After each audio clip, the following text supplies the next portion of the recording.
you mentioned Medina there, and so if you were to take that out of it, it's one win for Europe in 20 years away from home. It's no wins now in over 30 years away from home. Looking at purely the golf, like it needs all the other stuff because it's becoming very straightforward that the home side tends to dominate. And albeit in Europe, the recriminations seem to be far greater for the Americans, that the Europeans can lose an American, just move on and nothing ever dramatic happens.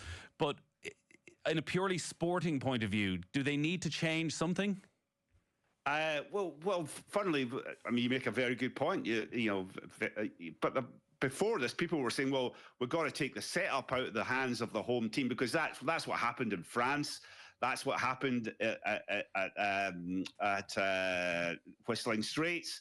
The captains set up the golf courses to suit their players. But this one was because both teams are pretty well matched in, the kind of shots to play, their length off the tee and their accuracies.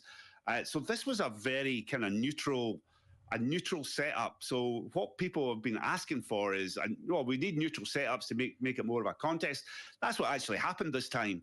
But again, you got to have a confluence of events. You've got to have a neutral setup. But you've also got to have kind of well-matched teams coming in, well-prepared teams. And that, I don't think it's particularly the problem isn't particularly the contest, the fact that it's home away. I just think that there's a mismatch. To me, looking back today, you look back in Ryder Cups, there's always a mismatch of captains. There's always one captain who is really good or adequately good and has a great team versus a decent team and an abject captain. I mean, we could go through them. Look at Luke Donald and Zach Johnson this week. I mean, Luke Donald was clearly, the level of preparation was stunning.